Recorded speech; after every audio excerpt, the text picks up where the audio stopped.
श्रीविष्णुचित्तकुलनन्दनकल्पवल्लीं श्रीरङ्गराजहरिचन्दनयोगदृश्यां साक्षात् क्षमां करुणया कमलामिवान्यां गोदाम् अनन्यशरणः शरणं प्रपद्ये।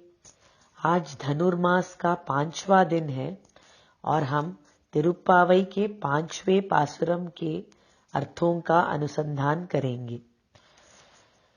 मायनै मन्नु वडमदुरै मैन्दनै தூய பெருநீர் யமுனை துறைவனை ஆயர் குலத்தினில் தோன்றும் மணிவிளக்கை தாயை குடல் விளக்கம் செய்த தாமோதரனை தூயோமாய் வந்து நாம் தூமலர் தூவித் தொழுது வாயினால் பாடி மனத்தினால் சிந்திக்க போய பிழையும் புகுதருவான் நின்றனவும் தீயினில் தூசாகும் செப்பேலோரெம்பாவாய்। गोदा देवी अपनी सहेलियों को लेकर भगवान श्री कृष्ण को पाने के लिए श्री व्रत का आयोजन करती हैं। इस श्री व्रत के बारे में अपने सहेलियों को बता रही है गोदा देवी। इस व्रत में क्या करना है, क्या छोड़ना है, यह बताने के बाद गोदा देवी कहती हैं कि व्रत करने वाले इनको तो भगवान कृष्ण की कृपा मिल जाएगी, उसके साथ साथ इनको व्रत करने देने वाले इन देशवासियों को भी बड़े समृद्धि की प्राप्ति होगी। यह समृद्धि की प्राप्ति अच्छी वर्षा होने के कारण होगी, ऐसा भी कहलाती है। यह सुनते हुए वर्षा के देवता वरुण भगवान आ पहुंचते हैं और गोदा देवी उनसे यह कहती है कि किस तरह के बारिश बरसाने से जगत की समृद्धि हो सकती है। ये सारी घटनाओं को देख रही है सहेलियां। उनमें से एक सहेली को एक शंका आ गया। उसने पूछा गोदा देवी से, यह सब ठीक है, हम व्रत कर रहे हैं, भगवान की कृपा से देश को तो समृद्धि मिल जाएगी, लेकिन क्या हमें कृष्ण की प्राप्ति सच में होगी? गोदा देवी पूछती है, क्यों, तुम्हें क्यों यह संदेह आया? तो सहेली कहती है, वो बात यह है कि बड़े जन्मों से अनेक पाप किए जा रहे हैं हम लोग, तो क्या यह पाप कृष्ण को पाने के बीच कांटा बनकर नहीं आएगा? क्या यह पाप प्रतिबंधक नहीं होएगा कृष्ण प्राप्ति के लिए? इस सवाल का जवाब आंडाल 5वें पासुरम में देती है उस सहेली को। आंडाल कहती हैं, हमारे सारे पाप भस्म हो जाएंगे। तीनिल तूसागुम, जैसे आग में जाके कोई कागज भस्म होता है। ती बोले तो आग। क्या करने से होगा ऐसा? चप बोलने से होगा बोलती है। क्या बोलना चाहिए? भगवान के नाम बोलने चाहिए। क्या क्या नाम बोलने चाहिए वह ये पासुरम के शुरू में बताती है। मायनै, भगवान मायावी कृष्ण के बारे में गाना चाहिए। यह मायावी कृष्ण मायावी क्यों कहलाता है? क्योंकि उसने अनेक माया की है भगवान को भक्त श्रेष्ठ भगवान बनाने के लिए। मतलब यह हुआ कि भक्तों के मनोरथ पूर्ति करने के लिए भगवान ने अनेक लीलाओं की रचना की है, जैसे कि माखन चुराना, या फिर गोपियों के साथ रास क्रीड़ा करना, या फिर जाकर किसी कुब्जा से चंदन लेना, या फिर किसी रुक्मिणी देवी जैसे महान को अनुग्रह करना, या फिर अर्जुन का सखा बनना। ऐसे एक एक मायावी चीज भगवान कृष्ण ने अपने पूरे अवतार में भक्तों के लिए किया।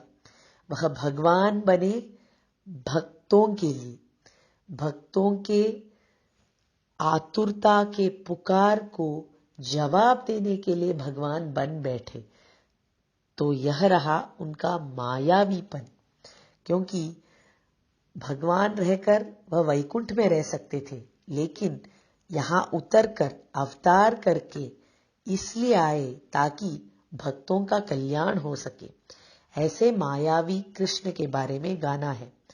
यह मायावी कृष्ण कहां आया अवतार लेकर? वडमदुरई मैंदनई, हमारे इस मथुरा नगरी में आ पहुंचा। और मथुरा नगरी में आकर क्या किया? तूय पेरुनीर यमुनई तुरई वनई, यमुना नदी के तटों पर विहार किया। यमुना तीर विहारी ऐसे कहते हैं भागवत लोग भगवान को।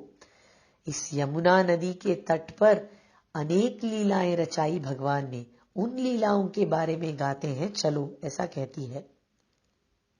आयर कुलत्तिनिल तोन्रुम अणिविளக்கை, क्यों इसके बारे में गाना चाहिए? कृष्णावतार के बारे में क्यों गाना चाहिए? क्योंकि यह अवतार भगवान ने हमारे कुल को सजाने के लिए किया है, ऐसा कहती है गोदा देवी।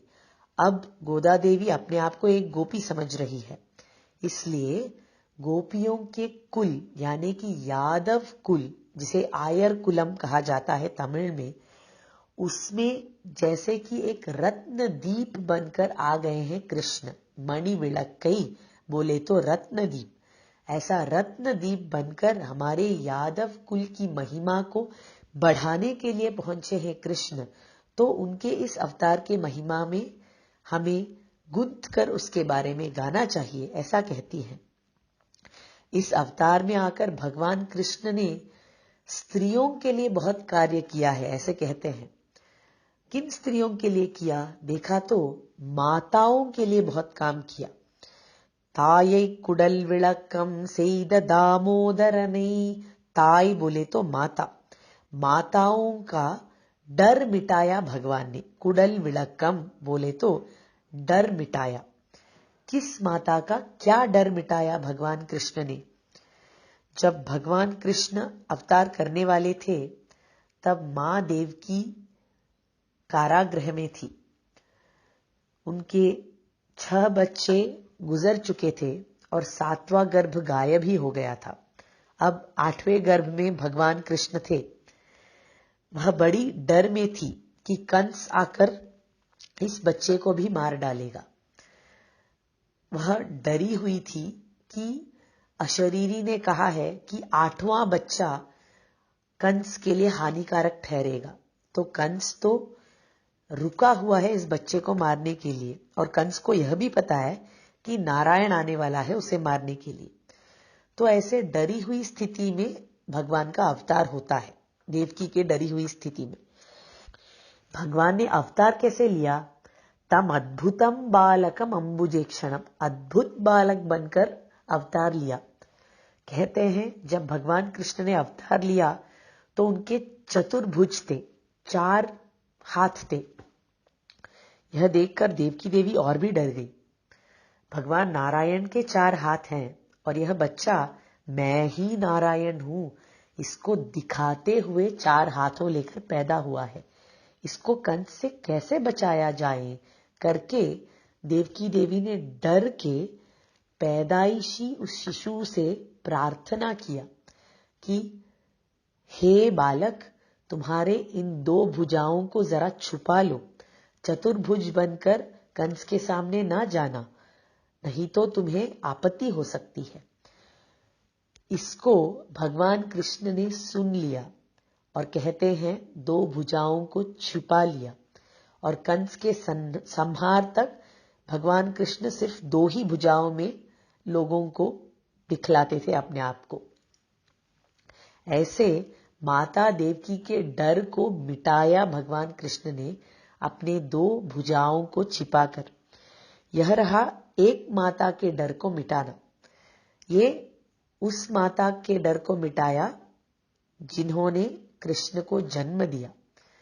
कृष्ण ने उस माता का भी डर मिटाया जिन्होंने इनको बड़ा किया पाल पोस कर।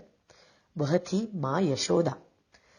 माँ यशोदा ने एक बार कृष्ण को माखन चोरी करते हुए पकड़ लिया था। बच्चे को शिक्षा दे इसलिए वे उन्हें बांधना चाहती थी। बांधने के लिए ले तो गई कृष्ण को, लेकिन उनको रस्सी कम पड़ गई, तो छोटे छोटे रस्सियों को बांधकर कृष्ण को बांधने की कोशिश की माता यशोदा ने, लेकिन हमेशा उनको 2 फुट रस्सी कम पड़ जाती थी। कितनी भी रस्सी बांधो तो भी 2 फुट कम पड़ती है। तब जाकर यशोदा माँ बहुत थक गई और थकी हुई इस यशोदा माँ को उसके बच्चे को बांधने की नाकाबिलियत को देखने के लिए कहते हैं पूरा गोकुल इकट्ठा हो गया। तो यशोदा माँ को बहुत ही चिंता चढ़ गई। अरे रे, इसको मैं बांध नहीं पाऊं तो क्या सोचेंगे लोग मेरे बारे में। तो यशोदा माँ ने प्रार्थना किया, हे कृष्ण, तुम क्यों अपने आप को बंधवा नहीं रहे हो मुझसे। यह प्रार्थना को सुनते ही भगवान कृष्ण ने तुरंत अपने आप को बंधवा लिया। वह जो रस्सी उसके हाथ में था वह पुर गया और भगवान उस रस्सी से, उस दाम से अपने उदर में, अपने पेट में बंध गए और दामोदर हो गए। दामोदर नहीं, ऐसा दामोदर बनकर भगवान कृष्ण ने अपने पाल पोसकर बड़े किए हुए माता के डर को मिटाया। ऐसे कृष्ण के गुण को गाना चाहिए। कितना सौलभ्य होगा। साक्षात परतत्व भगवान आकर एक गोपी के हाथों बंध जाता है, तो उस कृष्ण के बारे में, उसके गुणों के बारे में गाना चाहिए, ऐसा कहती है। और सिर्फ गाना नहीं चाहिए, तू यो माई वंदोम, साफ दिल से गाना चाहिए। और गाने के साथ साथ तू मलर तू वितोड़, पुष्प द्वारा अर्चना भी करने चाहिए।